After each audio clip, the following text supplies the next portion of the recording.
Seguimos con la segunda parte de la clase. En esta oportunidad vamos a ver el prólogo del libro Mujeres y Comunicación. Es un libro compilado por Isabel Tajahuerce Ángel, que es profesora de Comunicación y Género en la Universidad Complutense de Madrid. Este es un libro que está, bueno, compuesto por varios artículos. Es una cooperación de mujeres de diversas disciplinas, de diversas universidades y países. Y nosotros vamos a centrarnos en el análisis del prólogo del libro, que es un poco extenso. Es la universidad y la formación de profesionales de la comunicación, educación, conocimiento y libertad. Em, Antes que nada, permítanme explicar, ¿no?, cómo llegó este libro y este artículo a formar parte de la bibliografía. A partir más o menos de 2015, si no me equivoco, con el movimiento del Ni Una Menos en Argentina, desde las aulas comencé a percibir un gran interés por las estudiantes mujeres sobre temas de género, ¿no? Y lo empecé a notar en los trabajos prácticos. Yo les daba tema libre para escoger y en los cursos de comunicación en algún momento se tocaba el tema de cómo los medios cubrían los femicidios o bien cómo los medios abordaban ciertas cuestiones de género. En este contexto, una alumna que había estado de viaje por Europa me dijo: mira, este libro tenés que leerlo.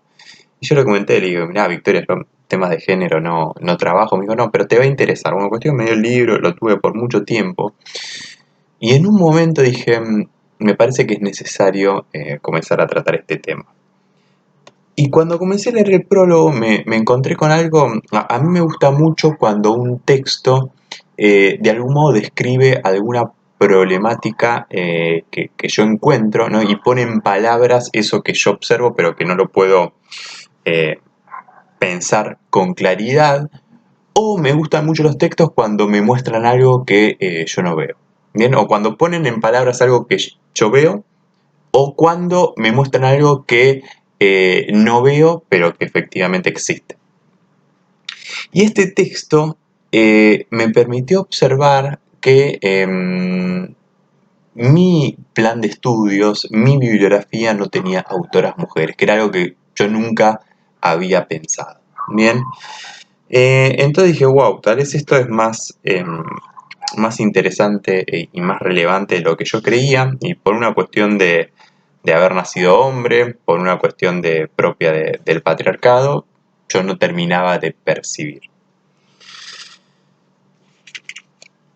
Entonces dijimos: bueno, vamos a ponerlo, lo consulté con otros docentes, coincidieron, y lo que intentamos hacer lentamente es ir aumentando la cantidad de bibliografías de autoras mujeres. Bien, en este caso con Laura, como tuvimos que ponernos de acuerdo en un plan de estudios, con la profesora Laura Díaz, bien, en este momento es un punto que, para ser sinceros, no lo hemos puesto, pues tal vez eh, le dimos prioridad a poder conformar un plan de estudios coherente, ¿no?, uniendo bibliografía de ambos, pero que es algo que vamos a ir trabajando de cara a los próximos programas que armemos. Entonces, sostiene Tajahuerce Ángel que los medios son esenciales en la construcción de la igualdad. Y efectivamente lo son, ¿no? Porque si nos encontramos con medios o con periodistas que no planteen una cultura de la igualdad, bueno, es probable que a las personas que escuchan diariamente un noticiero, que leen determinado diario, y esto puede ocurrir, ¿no? No solamente tiene que ver con qué noticias informan, sino cómo las informan, sino también quiénes son los comunicadores o comunicadoras, ¿no? Incluso uno se encuentra... si uno piensa, por ejemplo, en la radio, los principales analistas de la realidad, de la coyuntura, de la actualidad, son todos hombres. Rápidamente se me ocurre solamente una mujer, pero la mayoría son hombres, ¿no? Entonces eso me parece que son puntos para tener en cuenta. Los medios son esenciales para una cultura de la igualdad, dice algo que yo nunca lo había pensado, pero es que es fundamental que haya una formación de los docentes desde la perspectiva de los y las docentes desde la perspectiva de género, bien, cosa que efectivamente no se hace, y señala esto que yo les comentaba antes, ¿no? Que la bibliografía elimina sistemáticamente al 51% de la sociedad, en que bueno, son las mujeres. Les leo la cita. La universidad forma también a profesionales de todas las áreas del conocimiento, transmitiendo ideas, pensamientos, valores y un saber amplio que resulta sesgado cuando elimina sistemáticamente al 51% de la población mundial de los libros, de los manuales de estudio, de las reflexiones, del debate y de los contenidos que se difunden en las aulas. Bien, me parece un punto importante. Después vamos a hacer el cálculo con Laura de qué porcentaje de nuestra bibliografía son mujeres, que con seguridad está por debajo del 50%, es probable que también esté por debajo del 25%. Lo digo como autocrítica, por supuesto. La formación de profesionales de la comunicación, al igual que ocurre con la educación infantil, tiene especial trascendencia porque es imposible contar lo que no se sabe. Bien, es imposible contar lo que no se sabe. Aquello que jamás se ha leído, lo que nunca se ha visto y mucho menos lo que se ha mirado desde una perspectiva diferente. No se puede transmitir al resto de la sociedad lo que se ignora. Bien. Y esto es algo muy simple, es algo que planteó, miren, un filósofo austríaco, Ludwig Wittgenstein, bien, a comienzo del siglo XX. Él dice: los límites de mi lenguaje significan los límites de mi mundo. No podemos, por consiguiente, decir en lógica, en el mundo hay esto y aquello no. Lo que no podemos pensar, no lo podemos pensar. Así pues, tampoco podemos decir lo que no podemos pensar. Bien, si no lo puedo pensar, no lo puedo pensar, entonces no puedo decir lo que no puedo pensar. Obvio. Que el mundo es mi mundo se muestra en que los límites del lenguaje significan los límites de mi mundo. Bien. Bueno, yo que soy un docente hombre, no sé lo que es caminar con miedo a otros hombres cuando me bajo del colectivo, incluso dentro del colectivo, no, el miedo a que me toquen, el miedo a que un hombre abuse de mí. Y eso sí es algo que lo viven cotidianamente las mujeres. El tema es que como yo no conozco ese miedo, no lo puedo no lo puedo pensar, no se me ocurre, y como no lo pienso tampoco lo puedo decir. Y en un aula no lo puedo decir, y si estuviera trabajando como periodista no lo podría decir como periodista, como comunicador. Entonces, digo, esto me parece interesante para tenerlo en cuenta. Eh, eh, ¿Por qué? Porque cuando comprendemos esto, comprendemos también que las autoras mujeres, las científicas mujeres, las docentes mujeres, pueden decir cosas que los hombres no podemos decir. Y es del mismo modo que los hombres podemos decir cosas que, que las docentes y científicas mujeres no, porque cada uno habla desde lo que se denomina como un pensamiento, un saber situado. Bien, tiene que ver con cuestiones de género, con cuestiones de clase, con cuestiones de posibilidades. Bien, yo nunca tuve que aportar a mi casa, siempre tuve una taza de leche en mi casa, siempre pude comprarme libros, y hablo desde esas facilidades y de esos privilegios. Bueno, hay gente que no los tuvo. Y bueno, y se pueden narrar diferentes cosas. Entonces digo, esto me parece interesante para tenerlo en cuenta, la necesidad de que en la bibliografía haya autoras mujeres, la mitad de autoras mujeres. Y traerlo a Wittgenstein, que es uno de los grandes filósofos del siglo XX, me parece que le aporta un costado filosófico al planteo que hace Taja Ángel. Ella da hace tiempo, como les decía al comienzo, un seminario, un curso sobre comunicación y género, y también percibe que hay cierta resistencia del alumnado, bien, a tratar estos temas.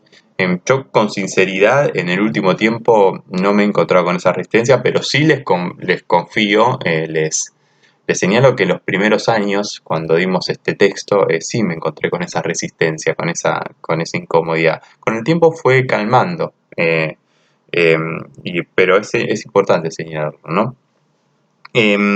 Se plantea también que hay que cuestionar los estereotipos, cómo se van construyendo estereotipos.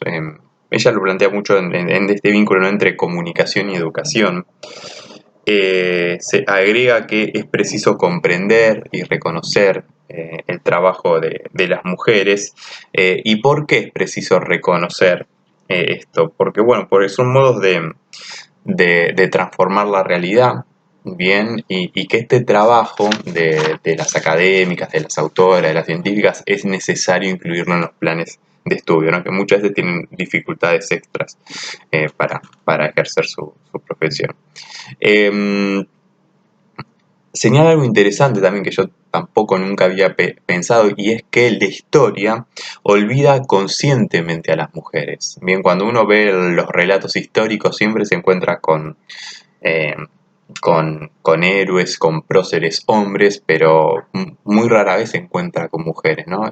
Digo, esto es un punto también importante. De hecho, uno comienza a encontrar en los últimos años trabajos históricos, libros sobre historia que justamente traen el rol que han cumplido las mujeres en determinados acontecimientos históricos. Y bueno, también señala el punto de la economía, ¿no?, cómo estas desigualdades están muy planteadas en términos económicos.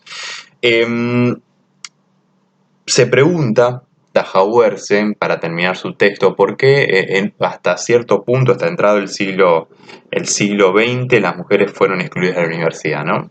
En Europa las primeras universidades datan del siglo XIII, pero sin embargo en España las mujeres recién el 8 de marzo de 1910 pudieron ingresar a la universidad. Incluso es interesante, señala ella, que entraban disfrazadas de hombre, ¿no?, o buscaban algún vericueto legal, un vacío legal para poder ingresar. Y para terminar dice que las mujeres, ¿no?, eh, no han utilizado las armas ni la violencia, y que y uno se encuentra cotidianamente como medios de comunicación o periodistas no se mofan del movimiento de mujeres, del feminismo, etcétera. Eh, eh, Creo que el artículo bueno, es un libro de 2014, ¿no? Entonces hace que sea bastante actual. Y es verdad también que en estos últimos años ha cambiado muchísimo. Yo recuerdo el primer curso en el cual vimos este texto, me acuerdo que estaban hablando los hombres, y digo, tal vez en esta situación, había estado muy marcado por el Ni Una Menos, le dije, tal vez en esta situación podemos escuchar primero a las compañeras y después hablamos nosotros, ¿no? Y después fue algo como que, bueno, al tratar este tema en clase ya directamente lo charlaban, ¿no? Y uno percibía como los hombres, los compañeros hombres sí escuchaban para ver, porque hay cosas que no sabemos, ¿no?, que no comprendemos, que no entendemos. Entonces, bueno, me parece que es un texto bastante interesante para pensarlo también, eh, digo, para pensar la formación, ¿no? Cómo pensar la educación, cómo pensar la formación desde la equidad de género, después de muchísimos siglos donde no la ha habido, y cómo pensar esto al momento de llevarlo a las aulas, ¿no? No solamente con los planes de estudio y la bibliografía, que para mí ha sido el principal aporte que he tenido de este artículo, sino también para ver cuáles son los temas que podemos tratar, que podemos comentar. Ahí, con la profesora Díaz, incluimos algunos recursos audiovisuales para que ustedes puedan ver. Tenemos un ejemplo de mala práctica, ¿no?, de lo que no hay que hacer. De una entrevista de Nicolás Repeto con una chica que había sido acosada en el subte, y ahí uno ve cómo es necesaria la perspectiva de género en la comunicación. Y después tenemos, bueno, diferentes audiovisuales que ustedes me parecen van a poder aportar riqueza, ¿no?, al momento de tratarlo. Uno aquí lo piensa en la equidad de género, pero bueno, esto es más amplio, ¿no? También hay que pensar en el movimiento, bueno, en el movimiento LGTBIQ, que también tiene un montón de luchas que a veces va acompañado del movimiento de mujeres y a veces son, bueno, puntos, otros temas, ¿no? que son importantes tratar también en las aulas. Así que estimados, estimadas, espero que les haya resultado interesante este texto y el anterior de Ramonet. Vamos a abrir también a una consigna en el espacio de diálogo, de conversación, que recuerden que es obligatorio. Así que, espero les haya gustado esta segunda clase y nos estamos reencontrando dentro de una semana con la tercera.